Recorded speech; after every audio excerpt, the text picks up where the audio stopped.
السلام علیکم ورحمۃ اللہ وبرکاتہ۔ عزیز طلباء و طالبات، منہج تحقیق میں آج ہمارا 22واں سبق ہے، جس کا عنوان ہے بنیادی مصادر اور مراجع کا تعارف۔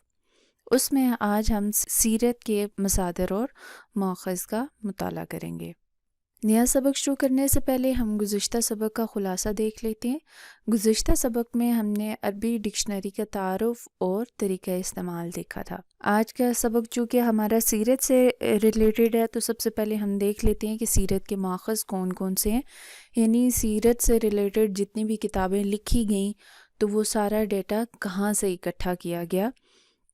تو سیرت کے ماخذ میں مختلف چیزیں ہیں، جیسے کہ قرآن ہے، احادیث ہیں، مغازی ہیں، کتب تاریخ ہیں، کتب دلائل اور شمائل ہیں۔ سب سے پہلے ہم قرآن سے متعلق دیکھ لیتے ہیں کہ قرآن پاک میں کتنا ڈیٹا ہمیں سیرت سے متعلق ملتا ہے۔ سیرت نبی صلی اللہ علیہ وسلم کا سب سے جو مستند ماخذ مانا جاتا ہے وہ ہے قرآن مجید، کیونکہ قرآن پاک کی جتنی بھی تعلیمات ہیں، گو کہ قرآن پاک کا موضوع تو انسان ہے، لیکن وہ ساری چیزیں یا جو ساری تعلیمات ہیں وہ کس کی بدولت ہم تک پہنچی ہیں؟ نبی کریم صلی اللہ علیہ وسلم کی بدولت۔ تو بہت سی آیات میں آپ صلی اللہ علیہ وسلم کی اتباع، پھر آپ کے طریقہ کار اور آپ کی زندگی کے احوال مختصراً مختلف مقامات پر بیان کیے گئے ہیں۔ مثال کے طور پر جیسے کہ آپ صلی اللہ علیہ وسلم کی یتیمی کے متعلق ذکر ہے سورہ ضحیٰ میں، اس کے علاوہ واقعہ معراج کو سورہ اسراء میں بیان کیا گیا ہے۔ تو یہ ساری چیزیں سیرت سے متعلقہ ہیں، یعنی نبی کریم صلی اللہ علیہ وسلم کی زندگی سے متعلق ہیں۔ پھر اس کے علاوہ آپ صلی اللہ علیہ وسلم کو جو تبلیغ کا حکم دیا گیا تھا وہ سورہ مدثر اور سورہ مزمل میں اس کا بھی تذکرہ ہے۔ پھر اسی طرح نبوت سے جو سرفرازی ہوئی وہ سورہ احزاب میں اس کا ذکر ہے۔ ہجرت کا واقعہ یا اس کا تذکرہ جو ہے وہ ہمیں سورہ نساء میں ملتا ہے۔ اور اسی طرح آپ صلی اللہ علیہ وسلم کے جو اخلاق حسنہ ہیں ان کو سورہ آل عمران کی آیت سے واضح کیا گیا ہے۔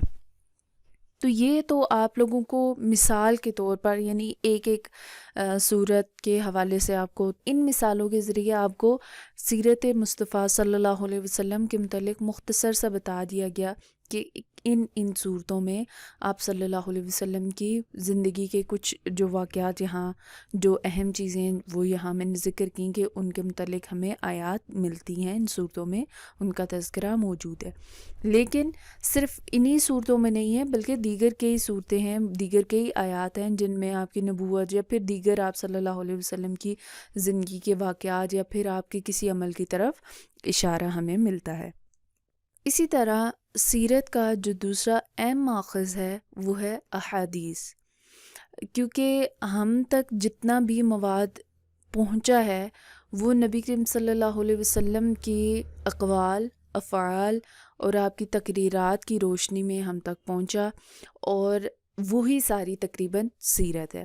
یعنی ہم لوگ سیرت کا مطلب صرف یہ نہیں لیں گے کہ آپ صلی اللہ علیہ وسلم کی پیدائش کا ذکر، تو اب جیسے آپ صلی اللہ علیہ وسلم کس تاریخ کو، کس دن کو پیدا ہوئے، تو یہ ساری چیزیں ہمیں اس طرح سے قرآن میں نہیں ملتی، لیکن اس سے متعلقہ واقعات ہمیں احادیث کی روشنی میں ملتے ہیں۔ تو اس لیے اس کو سیرت کا دوسرا اہم ماخذ مانا جاتا ہے۔ آپ صلی اللہ علیہ وسلم کے حالات، آپ کس موقع پر کیا کرتے تھے، پھر کن لوگوں سے آپ کی کیسے ملاقات ہوتی تھی، پھر آپ نے ہمیں کیا تعلیمات دیں، اور وہ تعلیمات آپ قولاً فعلاً یا پھر عملاً جس طرح بھی تھا آپ صلی اللہ علیہ وسلم ہم تک پہنچاتے رہے۔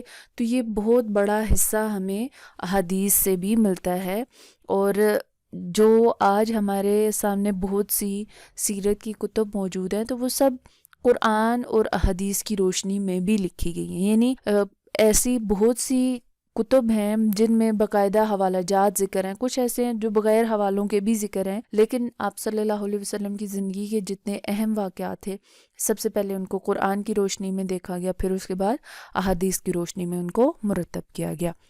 اسی طرح حدیث کی کتب میں باقاعدہ ابواب باندھے جاتے ہیں، جیسے سیر و مغازی کا. پھر اسی طرح آپ صلی اللہ علیہ وسلم کے شمائل کو الگ سے ذکر کیا جاتا ہے. یعنی باقاعدہ ابواب باندھے جاتے ہیں جن میں آپ صلی اللہ علیہ وسلم کی زندگی سے متعلق بات کی گئی ہے.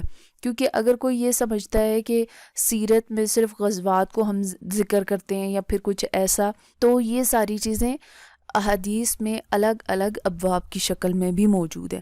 لیکن چونکہ سیرت میں آپ صلی اللہ علیہ وسلم کی پیدائش سے لے کے آپ صلی اللہ علیہ وسلم کی وفات تک جتنے بھی واقعات ہوئے وہ سب شامل ہیں. اسی طرح محمود احمد غازی اپنی کتاب محاذرات سیرت میں سیرت کی یہ تعریف کرتے ہیں کہ سیرت سے مراد صرف یہ نہیں ہے کہ ہم کسی کے حالات اور واقعات کو لکھیں، بلکہ سیرت سے مراد یہ ہے کہ آپ صلی اللہ علیہ وسلم، یعنی سیرت چونکہ نبی صلی اللہ علیہ وسلم کے ساتھ یہ لفظ خاص ہو چکا ہے، تو اس لیے سیرت کے لفظ سنتے ہی فوراً ہمارے ذہنوں میں نبی صلی اللہ علیہ وسلم کا نام آتا ہے. تو وہ یہ کہتے ہیں کہ سیرت سے مراد صرف یہ نہیں ہے کہ ہم نبی صلی اللہ علیہ وسلم کی پیدائش سے لے کے آپ کی وفات تک کے تمام واقعات ذکر کر دیں تو وہ سیرت ہے، بلکہ سیرت سے مراد یہ ہے کہ آپ صلی اللہ علیہ وسلم کے متعلقہ جو اقوام ہیں، جو قبائل ہیں، پھر آپ جس علاقے میں رہتے تھے، یعنی آپ صلی اللہ علیہ وسلم سے متعلقہ جتنی بھی چیزیں وہ سب سیرت کا حصہ ہیں، یعنی وہ سب سیرت میں شامل ہیں. تو اس طرح اگر دیکھا جائے تو احادیث تو ساری پھر سیرت ہی ہے، کیونکہ اس میں مختلف آپ صلی اللہ علیہ وسلم کے قول بتائے گئے ہیں، آپ کے فعل بتائے گئے ہیں، آپ کے اعمال بتائے گئے ہیں. تو چونکہ ہم ان کو باقاعدہ اس طرح یہ سمجھ لیں کہ ترتیب سے نہیں لکھا ہوا کہ کون سی بات آپ نے پہلے کہی، کون سی بعد میں کہی، یا پھر کون سے واقعات، یعنی جو احادیث اکٹھی کی گئی ہیں وہ یہ نہیں ان میں مینشن کہ یہ عمر کے کس حصے میں آپ نے یہ بات کہی تھی یا یہ عمل آپ نے کب کیا تھا. تو سیرت میں یہ کہ پوری ترتیب سے، یعنی آپ کی پیدائش سے پہلے کے حالات وہاں سے تذکرہ شروع کیا جاتا ہے، پھر آپ کی پیدائش اور پھر دیگر ساری زندگی کے واقعات، اور پھر ایٹ دا اینڈ یعنی جب آپ صلی اللہ علیہ وسلم کا وصال ہوا تب تک اس کو ذکر کر دیا جاتا ہے. یعنی اگر دیکھا جائے تو جو احادیث کی کتابیں وہ ساری کی ساری سیرت کی کتابیں ہیں، یعنی وہ سب کچھ سیرت میں شامل ہے. پھر اس کے بعد جو سیرت کا تیسرا ماخذ ہے وہ ہے مغازی رسول صلی اللہ علیہ وسلم، یعنی جن میں آپ صلی اللہ علیہ وسلم کے غزوات، جنگوں کے حالات اور اسی ضمن میں جو دیگر واقعات وغیرہ موجود ہوں اس کو مغازی کہا جاتا ہے. تو جیسے میں نے آپ کو پہلے بتا دیا کہ سیرت کا مطلب صرف یہ نہیں ہے کہ کسی کے حالات زندگی، بلکہ آپ سے متعلقہ جتنی بھی معلومات ہیں وہ سب سیرت میں شامل ہیں. اب مغازی پر بھی کچھ کتب ہیں، جیسے مغازی عروہ بن زبیر رضی اللہ عنہ، یہ آپ کے سامنے اس کو کی کتاب جو ہے وہ بھی ذکر کر دی گئی ہے. پھر اسی طرح مغازی واقدی ہے، یہ بھی کتابی شکل میں موجود ہے، آپ اس کو انٹرنیٹ پر بھی سرچ کر سکتے ہیں یا پھر مختلف لائبریریوں میں بھی آپ کو یہ مل سکتی ہے. اسی طرح مغازی زہری بھی ہے. یہ ساری معلومات یہ اس ویب سائٹ سے لی گئی ہیں. اگر آپ اس سے متعلق مزید معلومات لینا چاہیں تو اس ویب سائٹ پہ جا کے آپ مزید مطالعہ بھی کر سکتے ہیں.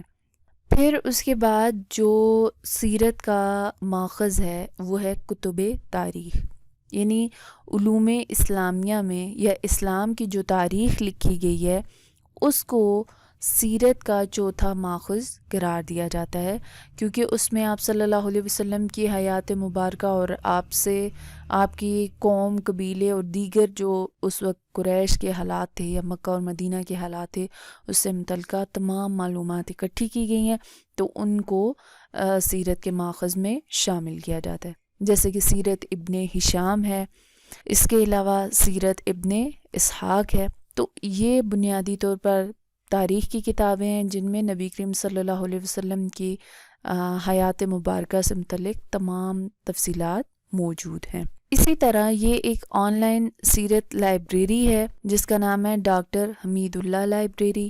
یہ آپ کو آن لائن یہ اس کا ایک جو مرکزی صفحہ ہے اس کی تصویر آپ کے سامنے ذکر کر دی گئی ہے. اس میں یہ ویب سائٹ بھی ذکر کر دی گئی ہے، آپ اس ویب سائٹ کی مدد سے اس صفحے پر جا سکتے ہیں، جہاں پر آپ یہ دیکھ لیں، یہاں پر ذکر کیا ہوا ہے کہ سیرت لائبریری، اس میں آپ کو مقالہ جات بھی ملیں گے، کتب، آرٹیکلز، ہر طرح کی معلومات. یعنی انہوں نے جیسے خود اپنے مرکزی صفحے پر ذکر کر دیا ہے کہ یہاں پر ہر طرح کے جو سیرت سے متعلقہ مواد ہے وہ آپ کو ملے گا. یعنی ان کی کوشش یہ ہے کہ نبی کریم صلی اللہ علیہ وسلم کی سیرت سے متعلق جتنی بھی تحریرات ہیں، جتنا بھی مواد ہے، وہ اس پلیٹ فارم پر اکٹھا کر دیا جائے، تاکہ کوئی بھی محقق، کوئی بھی پڑھنے والا جب کچھ تلاش کرنا چاہے تو وہ اس لائبریری کی مدد سے اس کو تلاش کر سکتا ہے. یہ آگے بھی مزید انہوں نے وضاحتیں کی ہوئی ہیں، جب ان کو آپ اوپن کر کے دیکھیں گے تو وہاں سے آپ کو استفادہ ہوگا، فائدہ حاصل ہوگا.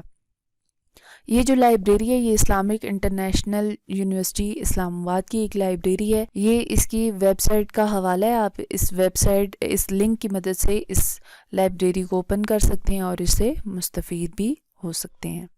آج کے سبق میں ہم نے سیرت کے ماخذ دیکھے، یعنی قرآن، حدیث، مغازی، کتب تاریخ، یہ ساری چیزیں شامل ہیں سیرت کے ماخذ میں، سیرت کے مصادر میں. اسی طرح آپ کو ایک آن لائن لائبریری کا بھی میں نے ذکر کر دیا کہ اس کی مدد سے بھی آپ سیرت سے متعلقہ جتنے بھی مقالہ جات ہیں، آرٹیکلز ہیں، مخطوطات ہیں، یا جتنی بھی اس سے سیرت سے متعلقہ مواد ہے وہ آپ کو یہاں سے بآسانی مل جائے گا. امید ہے کہ آج کا سبق آپ کو سمجھ آ گیا ہوگا. آج کے لیے اتنا ہی کافی ہے. السلام علیکم ورحمۃ اللہ وبرکاتہ.